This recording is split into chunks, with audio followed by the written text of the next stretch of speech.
Hello my dear students, welcome back and secretary. स्वागत है आप सभी का। जैसा कि आज आप सभी का कंप्यूटर साइंस का पेपर हुआ है, दो टर्म 2 एग्जामिनेशन, और आप उसके आंसर के लिए परेशान हो रहे हैं, तो बिल्कुल घबराने की जरूरत नहीं है। मैं आ गया हूं आपका सॉल्यूशन लेके। तो चलिए चलते हैं अपने कंप्यूटर पे, ज़्यादा टाइम वेस्ट नहीं करते हैं और देखते हैं कि सॉल्यूशंस क्या है। Class 12 computer science 083 CBSE term 2 examination, answer key made by Anjib Singh. Date exam date is 13/6/2022। तो आज के डेट में ही एग्जाम हुआ है और इसका सॉल्यूशंस आपके लिए काफी इंपॉर्टेंट है। तो आइए जरा सॉल्यूशन, सबसे पहले क्वेश्चन पेपर को देख लें कि क्वेश्चन पेपर क्या था। इंस्ट्रक्शंस यहाँ पे दे, सेक्शन 3 भाग में बटे हुए हैं। इन सब आप सभी को पता है। सेक्शन ए के अंदर में 7 क्वेश्चन आंसर करने थे, बी में 3 क्वेश्चन जो 3 नंबर्स के हैं, और सेक्शन सी के अंदर में 3 क्वेश्चन जो 4 नंबर के थे। इंटरनल चॉइस 7, 8, 12 के नंबर को क्वेश्चन में मिल रहा है। क्वेश्चन नंबर 1 जो कि पूछ रहा है, स्टैक एक लीनियर डेटा स्ट्रक्चर है जो पर्टिकुलर ऑर्डर को फॉलो करता है। तो what is the order which the operations perform in stack. Name the list method function available for this, है ना। To remove the python use which is use to remove the last element, means elements को रिमूव करने के लिए कौन सा function use होगा, ऑर्डर क्या है, और एक एग्जांपल आपको लिख के दिखाना था। तो इसका सॉल्यूशन होगा आपके लिए, जो आंसर है इसका, वो पहला आंसर है लीफो, जो ऑर्डर की बात होगी। मेथड हम पॉप का यूज करते हैं, जैसे लिस्ट डॉट पॉप करके। लिस्ट अगर मान लीजिए आपके वेरिएबल्स का नाम है तो आप इस तरीके से इसे यूज कर सकते हैं। उसके बाद जो नेक्स्ट क्वेश्चन पूछा जा रहा है, इस क्वेश्चन नंबर 2 के अंदर में 2 क्वेश्चन हैं, 1 और 2। यहाँ पे आपको इसको एक्सपेंड करना है। VoIP का फुल फॉर्म होता है वॉइस ओवर इंटरनेट प्रोटोकॉल, और PPP का फुल फॉर्म होता है पॉइंट टू पॉइंट प्रोटोकॉल। उसके बाद आपसे पूछा जा रहा है, रिया जो है पिक्चर ट्रांसफर करना चाहती है अपनी मोबाइल फोन से लैपटॉप पे, वो ब्लूटूथ टेक्नोलॉजी को कनेक्ट करती है। तो कौन सा नेटवर्क होगा, पैन, वैन, लैन, मैन, क्या होगा। तो इसका जो आंसर है वो आंसर है आपका पैन। इसके बाद आपसे एक क्वेश्चन पूछा गया है जहां पे एट्रीब्यूट्स और डोमेन के बीच के डिफरेंस की बात की जा रही है। अगर एट्रीब्यूट की बात करें तो एट्रीब्यूट कॉलम्स को कहते हैं, फील्ड्स को कहते हैं, डेटा आइटम्स को कहते हैं, और डोमेन सेट ऑफ वैल्यूज को कहते हैं जो उस एट्रीब्यूट्स के अंदर डाला जाता है। The column of relations are known as the attributes, referred as a field also. Set of values from which an attribute can take a value, मतलब उसी के अंदर से कोई वैल्यू उस एट्रीब्यूट के अंदर जाएगा। जैसे मान लीजिए रोल नंबर है तो 1 से 40, अब टोटल स्टैंड 40 हो सकता है, तो 1 से 40 उसके लिए डोमेन हो जाएगा। उसी को पुल ऑफ वैल्यूज भी कहा जाता है, शॉर्ट फॉर्म में आप उसे पुल ऑफ वैल्यूज भी कह सकते हैं। एसक्यूएल टेबल दिया हुआ है और आपको क्लब टेबल, क्लब डेटाबेस के अंदर में तो कुछ काम करने के लिए कहा जा रहा है आपसे। कनेक्टिविटी का क्वेश्चन है ये। पाइथन माइस्क्ल ऑलरेडी कनेक्टेड है, लाइब्रेरी इंपोर्टेड है, सारा चीज किया हुआ है। अब यहाँ पे एक कर्सर क्रिएट किया गया है, डेटाबेस कनेक्टिविटी का नाम है यहाँ पे DB, और माई कर्सर एसक्यूट। सबसे पहले टेबल को ओपन करने का मतलब डेटाबेस को ओपन करने के एसक्यूट क्वेरी एसक्यूट करा दी गई। फिर यहाँ पे सेलेक्ट स्टार हो रहा है, जहाँ पे एक्टिविटी जिम है, यानी कि जिम वाले जो रिकॉर्ड्स हैं वो यहाँ पे सेलेक्ट होके आएंगे और माई कर्सर यानी कि रिजल्ट सेट में जाके स्टोर हो जाएंगे। अब आपने फेच वन मेथड को कॉल किया। फेच वन क्या होता है, हमेशा एक रिकॉर्ड फेच करता है और कर्सर को नेक्स्ट रिकॉर्ड के लिए ट्रांसफर कर देता है, ठीक है। आर हमारा यहाँ पे टपल डेटा टाइप बनेगा, क्योंकि जो भी रिकॉर्ड यहाँ से फेच होके आएगा वो वैल्यू आर के अंदर स्टोर होगी, और फेच वन मेथड हमेशा टपल रिटर्न करता है। अब यहाँ पे एक लूप चलाया जा रहा है जो 2 टाइम्स के लिए लूप चलेगा, आई। अब my cursor dot fetch one मतलब फिर से एक नया रिकॉर्ड फेच किया जाएगा। तो क्योंकि यहाँ पे एक्टिविटी जिम वाला रिकॉर्ड आया होगा, तो टोटल 3 रिकॉर्ड आपके पास अवेलेबल होंगे, 1, 2, 3। पहले वाले रिकॉर्ड को तो पहले वाले फेच वन से आपने फेच कर लिया। जब सेकंड टाइम आपने फेच किया था तो आपके सामने दूसरा रिकॉर्ड आएगा, क्योंकि ये टपल के फॉर्म में स्टोर हो रहा होगा। तो ये रिकॉर्ड मतलब टपल्स के 0 लोकेशंस पे, 0 इंडेक्स पोजीशन पे होगा, ये 1 पे होगा और ये सेकंड इंडेक्स पोजीशन पे होगा।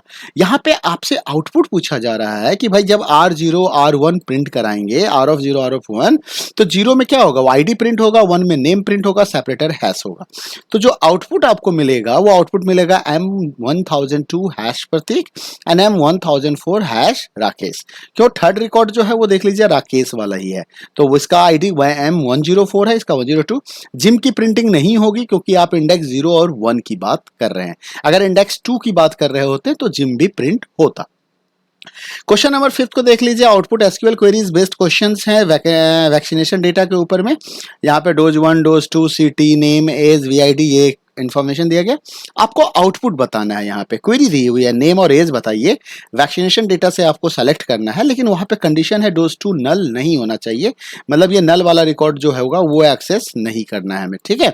और एज जो होगा वो ग्रेटर देन 40 होना चाहिए। तो एज ग्रेटर देन 40 में नल नहीं हो तो ये 3 रिकॉर्ड है जिसमें नल नहीं है, और ग्रेटर देन 40 में आपका ये 2 रिकॉर्ड आता है, तो दोनों रिकॉर्ड की आउटपुट आएगी।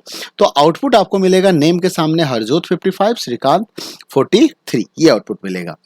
सेकंड क्वेश्चन को देख लीजिए, जहां पे सिटी और काउंट स्टार को यूज किया गया। काउंट स्टार आपका एग्रीगेट फंक्शन है, जनरली हम ग्रुप बाय के साथ इसका इस्तेमाल करते हैं। आप देख सकते हो यहाँ पे ग्रुप बाय सिटी लिखा हुआ है।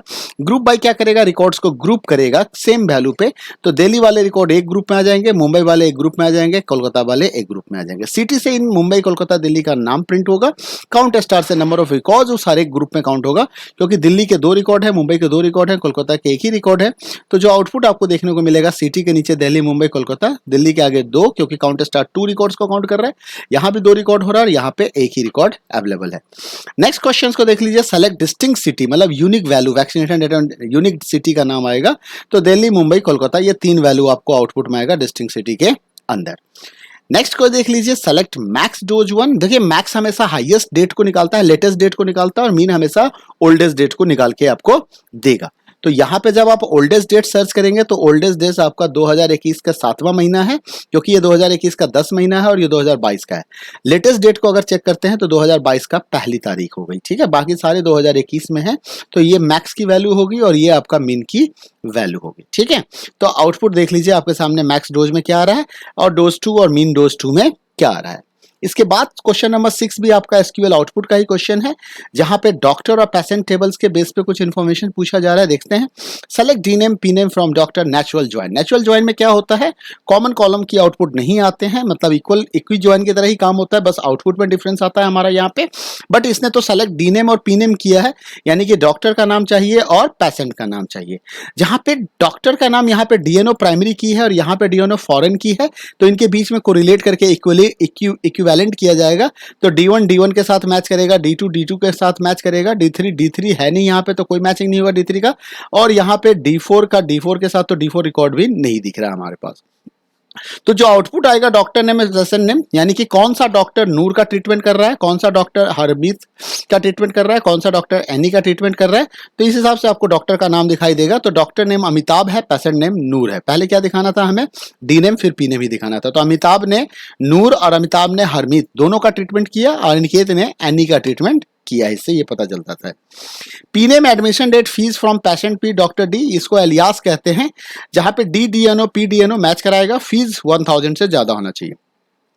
तो 1000 से ज्यादा वाला पहले हम डॉक्टर का रिकॉर्ड पता कर ले। 1000 वाला हमारे पास D1 D3 और D4 हैं, ठीक है। तो D3 और D4 नाम का कोई रिकॉर्ड यहाँ पे एग्जिस्ट नहीं कर रहा है, तो कोई मैचिंग नहीं मिलेगा, सिर्फ D1 D1 होगा। तो अब हमें क्या बताना है, D1 में पेशेंट का नाम, एडमिशन डेट और फीस बताना है।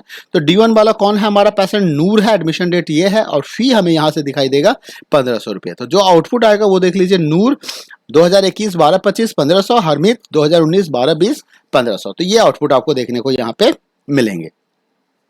7th नंबर क्वेश्चन पे आ जाते हैं। कैंडिडेट की या प्राइमरी की क्या होता है, जब किसी टेबल्स के अंदर में मल्टीपल कॉलम्स होते हैं तो some columns is having the capability to becomes the primary key, उसे हम कैंडिडेट की कहते हैं।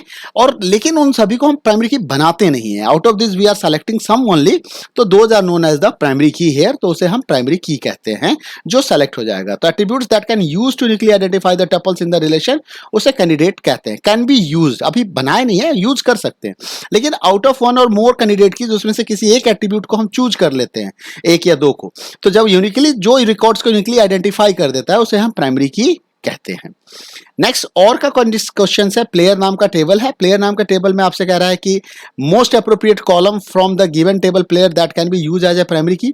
तो सबसे ज्यादा आपको इंपॉर्टेंट होगा यूनिक को देखिए, डुप्लीकेसी कम से कम होने के चांसेस क्या है। तो पीएनओ ऐसे हैं जहां पे पेशेंट नंबर हमेशा यूनिक मिलेगा, नाम तो सेम हो सकता है, स्कोर भी सेम हो सकता है। तो मोस्ट सुटेबल कॉलम कौन है प्राइमरी की के लिए, पीएनओ है आपका। उसके बाद जो नेक्स्ट क्वेश्चन आपसे पूछा जा रहा है, डिग्री क्या होता है। तो डिग्री नंबर ऑफ कॉलम्स को कहते हैं, जितने कॉलम्स होंगे टेबल में उसे उतनी डिग्री कहा जाएगा। Degree of given table, player का डिग्री कितना होगा, तो प्लेयर का डिग्री आपको यहाँ पे 3 आएंगे, क्योंकि इस टेबल्स के अंदर में टोटल 3 कॉलम है, 1 2 3 कॉलम है, ठीक है।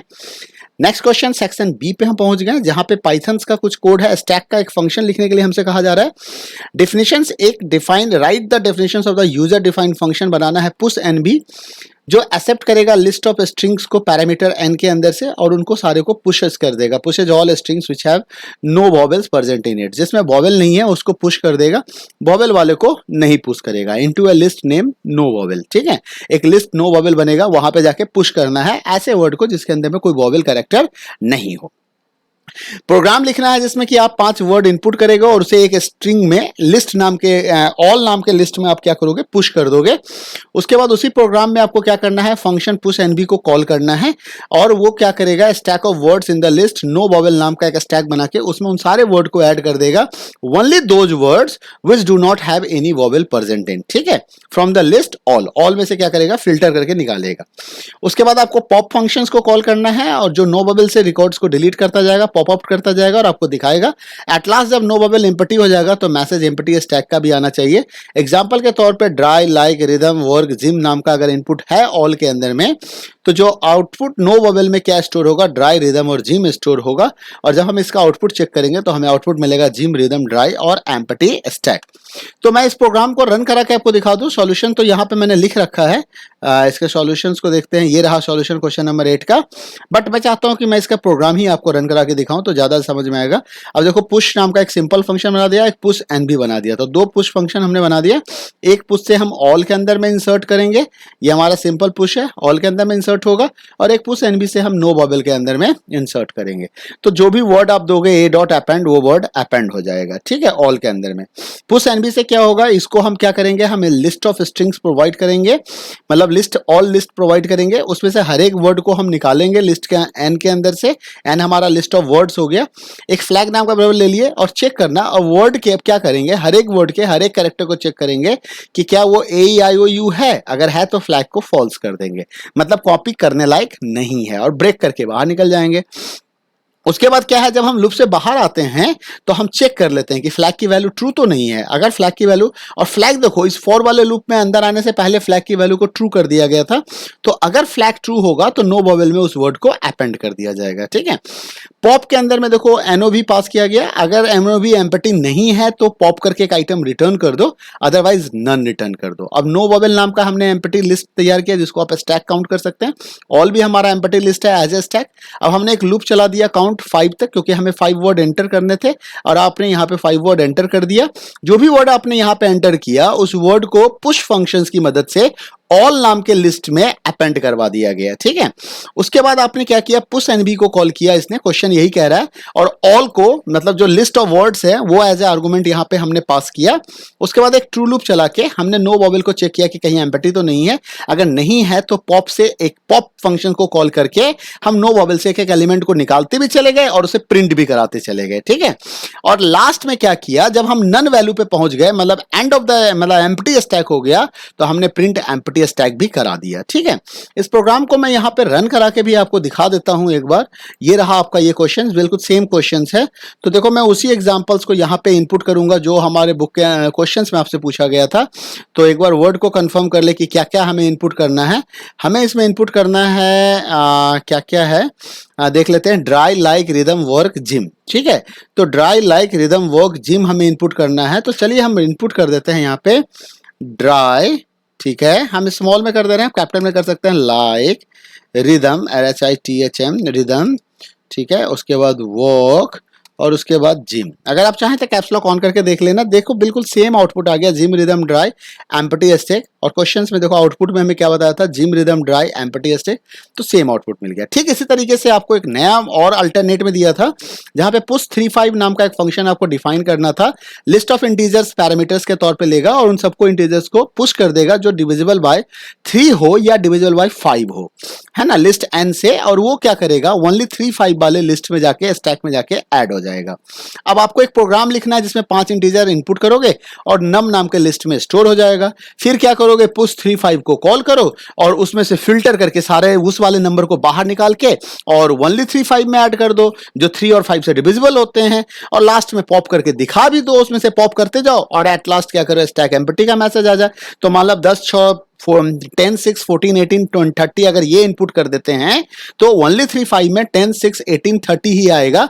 10 3 से डिविजिबल नहीं है, 5 से है, 6 3 से है, 18 3 से है और 30 10, 5 और 3 दोनों से ही है, कोई प्रॉब्लम नहीं है। जब आउटपुट करेंगे तो 30, 18, 6, 10 और लास्ट में स्टैक एम्प्टी आएगा। तो इसका जो सॉल्यूशन है ये भी यहाँ पे बना बनाया मैंने रखा हुआ है। मैंने एक पुश 3, 5 बना दिया है, नम इन n का लूप चला दिया है, नम को डिवाइड करके चेक कर ले रहे हैं कि क्या 3 से डिविजिबल है, रिमाइंडर 0 तो नहीं आ रहा है, रिमाइंडर जीरो तो नहीं आ रहा है तो अपेंड कर दो। फिर हमने पॉप करके देखा यहाँ पे एनओवी एम्प्टी नहीं है तो एनओवी डॉट पॉप कर दो। उसी वाले फंक्शन को मैंने कॉपी किया था इसलिए यहाँ पे एनओवी आपको दिख रहा है, नो बबल वाला ही है, नाम आप चेंज कर देना। अब ओनली 3 5 में क्या एक स्टैक हमने बना दिया, नम नाम का स्टैक बना दिया। पहले हमने एक प्रोग्राम लिखा, 5 तक का लूप चलाया, नंबर इंटीजर की इनपुट किया, उसे इंटीजर में कन्वर्ट करके क्या किया, नंबर में अपेंड कर दिया। तो 5 नंबर आप इनपुट कर दोगे। फिर पुश 3 5 को कॉल किया। अब ये क्या करेगा, ओनली 3 5 में ऐड कर लेगा यहाँ इसके थ्रू, ये फंक्शंस के थ्रू, ठीक है। और पॉप करके हमने इसको फिर कॉल करके दिखा दिया कि ओनली 3 5 अगर एम्प्टी नहीं है तो पॉप करो, डिस्प्ले करो, और अगर एम्प्टी हो जाए तो एम्प्टी स्टैक प्रिंट कर दो। तो आज जरा मैं इसको रन करा के आपको एक बार चेक करवा देता हूँ क्वेश्चंस को। ये वही वाला फंक्शन है। देखो अगर मैं इसको रन करा दूंगा तो ये हमसे इनपुट करने के लिए कहेगा, चलो इनपुट करवाना है, ओके सेव करते हैं। तो 10 6 मतलब जो इनपुट है वो यही है। मैंने ऑलरेडी प्रोग्राम को टेस्ट कर लिया है, पहले ही बना के टेस्ट किया है। रीजन इसके पीछे ये होता है कि थोड़ा सा टाइम बच जाएगा अपना भी और आपका भी, हम फास्ट सॉल्यूशन आपको प्रोवाइड कर सकते हैं, लेकिन आउटपुट हमें दिखाने भी तो होंगे सो दैट कि आपका कॉन्फिडेंस लेवल मेंटेन है 30 18 6 10। तो अब आप देख सकते हो कि प्रोग्राम की ऑथेंटिसिटी, पूरी प्रोग्राम की ऑथेंटिसिटी है, कैसे ये काम कर रहा है, आउटपुट भी आप चेक कर लिए। तो मज़ा आ रहा होगा मुझे लगता है आप सभी को। तो बिल्कुल सही है, वीडियो को लाइक करना मत भूलिएगा, शेयर जरूर कीजिए मेरे वीडियो को, मैक्सिमम शेयर कीजिए। देखिए जितना ज़्यादा व्यू होगा उतना ज़्यादा मुझे प्रमोशन मिलता है, फिर उसी हिसाब से मेरा मोटिवेशन भी होता है और मैं मोटिवेट भी होता रहता हूँ, ठीक है। तो ये इसकी ज़रूरत है मुझे, तो आप इन चीज़ों को समझ सकते हो कि इसके क्या एडवांटेज होते हैं। चलिए नेक्स्ट क्वेश्चन को देखते हैं। सिक्वल टेबल है आइटम्स, कुछ कॉलम्स यहाँ पे दिख रहे हैं। सिक्वल कमांड लिखिए, कॉलम्स में डिस्काउंट को रिमूव कर देना है। तो रिमूव करने के लिए ऑल्टर टेबल यूज होता है, उसके साथ ऑल्टर टेबल के साथ टेबल का नाम आ जाता है, ड्रॉप क्लॉज के साथ कॉलम का नाम दे दीजिए, कॉलम डिलीट हो जाएगा। इसके बाद कहता है कि भाई सिक्वल कमांड्स लिखिए, कैटेगराइज कीजिए डीडीएल डीएमएल कमांड में। तो क्रिएट और ड्रॉप जो होता है वो डीडीएल होता है, अपडेट और इंसर्ट आपका डीएमएल होता है। देखिए अपडेट इंसर्ट और डीएमएल है, डीडीएल क्रिएट एंड ड्रॉप है। इसके बाद रोहन भैया हैं जो रिलेशनल डाटाबेस मैनेजमेंट सिस्टम का एप्लीकेशन पे काम कर रहे हैं। एक डाटाबेस ओपन करना है लाइब्रेरी के नाम से, तो उसको ओपन करने के लिए हमें क्या करना पड़ेगा, यूज लाइब्रेरी करना पड़ेगा। इन्होंने डाटाबेस को ओपन करने के लिए कहा है, क्रिएट नहीं कहा है, तो क्रिएट डाटाबेस लाइब्रेरी नहीं करेंगे।